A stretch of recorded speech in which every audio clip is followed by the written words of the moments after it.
नमस्कार दोस्तों, बिहार में नीतीश कुमार का विकल्प कौन? इस समय बिहार की राजनीति में दो नाम काफी ज्यादा चर्चा में है, काफी ज्यादा सुर्खियां बटोर रहे हैं। और दिलचस्प बात यह है कि दोनों नाम में से कोई भी सरकार का हिस्सा नहीं है, दोनों के दोनों विपक्ष में है, यानी एक भी सत्ता पक्ष की ओर से नहीं है। ये दो नाम है, एक बिहार विधानसभा के लीडर ऑफ ऑपोजिशन है, तो दूसरे बिहार में एक नई राजनीतिक पार्टी को जन्म देने में लगे हुए हैं। अब तक तो आप समझ गए होंगे कि हम किन दो नामों की चर्चा आज हम अपने इस वीडियो में करने वाले हैं। पहला नाम बिहार के पूर्व डिप्टी सीएम और इस समय बिहार विधानसभा में leader of opposition Tejashwi Yadav का है, तो दूसरे नाम जन स्वराज के संस्थापक प्रशांत किशोर। इन दिनों ये दोनों नाम काफी ज्यादा सुर्खियों में है और काफी ज्यादा ये दोनों एक दूसरे पर हमलावर भी है। और दिलचस्प बात है कि इन दोनों में से कोई भी सरकार का हिस्सा भी नहीं है, दोनों के दोनों ऑपोजिशन में है।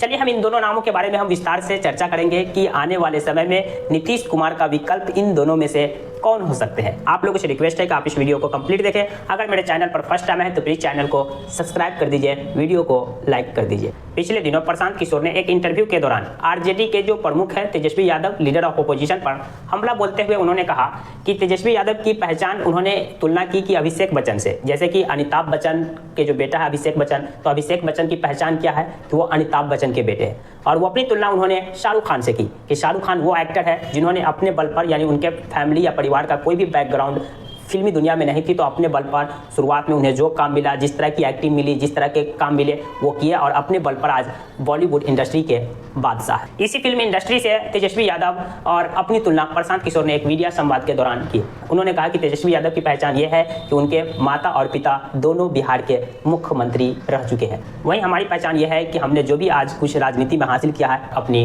बुद्धि से हासिल किया है। इसके अलावा भी प्रशांत किशोर कई मौके पर तेजस्वी यादव पर हमलावर दिखे, तो वहीं तेजस्वी यादव भी कई मौकों पर प्रशांत किशोर पर हमला बोलते हुए दिखे और प्रशांत किशोर को बीजेपी की बी टीम करार दी। तो वहीं प्रशांत किशोर ने तेजस्वी यादव की पार्टी आरजेडी का आकलन करते हुए कहा कि जिस दिन बिहार में एमवाई समीकरण टूट गया, आरजेडी का अस्तित्व खतरे में पड़ जाएगा।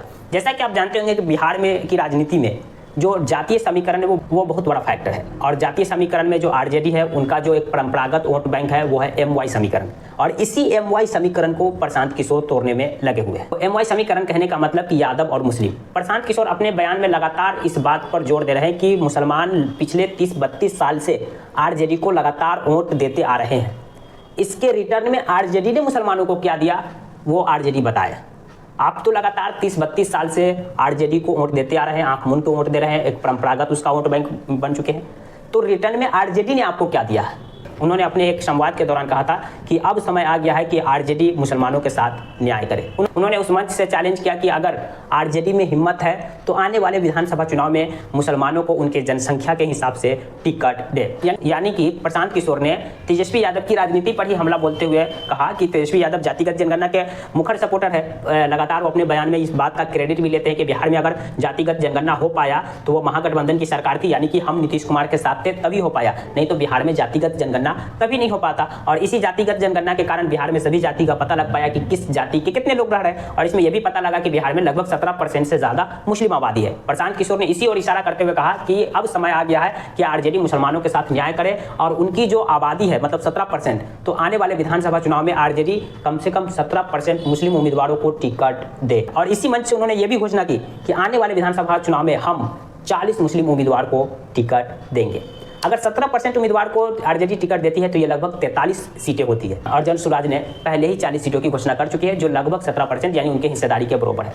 यानी कि प्रशांत किशोर आने वाले बिहार विधानसभा चुनाव में आरजेडी का जो वोट बैंक है उसमें सेंध लगाने में कोई कसर नहीं छोड़ रहे हैं, पूरी ताकत लगा दी है कि आरजेडी के वोट बैंक में सेंध लगाया जाए। इसके अलावा सिर्फ आरजेडी ही नहीं, नीतीश कुमार पर भी प्रशांत किशोर काफी ज्यादा हमलावर दिखते हैं। नीतीश कुमार को बिहार के विकास, बिहार की पलायन की समस्या, बिहार में बेरोजगारी, भ्रष्टाचारी, इसको लेकर लगातार घिरते हुए प्रशांत किशोर दिखते हैं। तो दूसरी तरफ तेजस्वी यादव जो लीडर ऑफ अपोजिशन है वो भी बिहार की राजनीति में एक्टिव हो चुके हैं। प्रशांत किशोर तो पिछले 2 साल से बिहार की राजनीति में एक्टिव है। 2 साल पहले उन्होंने जन स्वराज की पदयात्रा की शुरुआत की थी 2 अक्टूबर 2022 से, और 2 अक्टूबर 2024 को पार्टी का स्थापना दिवस भी होने जा रहा है। यानी 2 साल पहले उन्होंने बिहार में एक्टिव हो गए थे, लोगों से गाँव-गाँव गए, गाँव-गाँव मिले, लोगों की समस्या सुनी, लोगों को समस्या दूर करने को लेकर के अवेयरनेस फैलाने का काम किया। यानी प्रशांत किशोर तो 2 साल से कर रहे हैं ये काम।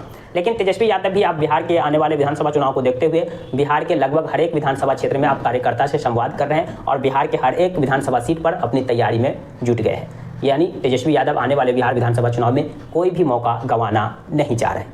और तेजस्वी यादव अपने इस कार्यक्रम के दौरान लगातार नीतीश कुमार पर भी हमलावर दिखते हैं। और खास करके जो पिछले 2 साल के दौरान नीतीश कुमार के साथ तेजस्वी यादव थे, मतलब बिहार में महागठबंधन की सरकार थी, और उस दौरान जो शिक्षा भर्ती प्रक्रिया बिहार में हुई, इसका क्रेडिट तेजस्वी यादव खुद लेने में लगे हुए हैं। कारण युवाओं का रुझान भी तेजस्वी यादव के साथ अच्छा दिख रहा है। तेजस्वी यादव लगातार कह रहे हैं कि जब हम सरकार में थे, मतलब नीतीश कुमार के साथ थे, तभी बिहार में भर्ती प्रक्रिया हो पाई, तभी बिहार में जो भी काम हो पाया, जैसे जातिगत जनगणना, भर्ती प्रक्रिया, रोजगार वगैरह, जो सरकारी जॉब वगैरह, नौकरी, ये सारा काम जब हम सरकार में थे तो हुआ। फिर जब हम सरकार से अलग होकर एनडीए के साथ नीतीश कुमार है तो ये सारे काम ठप है। उस 17 महीने के दौरान बिहार में जो भी काम हुआ, इसका पूरा क्रेडिट तेजस्वी यादव खुद लेने में लगे हुए हैं और जनता का रुझान भी इस ओर है।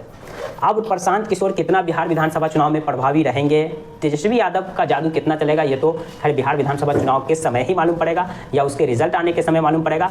अभी तक तो इसको लेकर के कोई सर्वे नहीं आया कि प्रशांत किशोर कितनी सीटें जीत सकते हैं या तेजस्वी यादव कितनी सीटें जीत सकते हैं। अगर इससे जुड़ा कोई सर्वे आएगा तो हम आप लोग के बीच वीडियो लेकर जरूर आएंगे। जानकारी पसंद आई तो प्लीज़ वीडियो को लाइक कर दीजिए, चैनल को सब्सक्राइब कर दीजिए। Thank you for watching.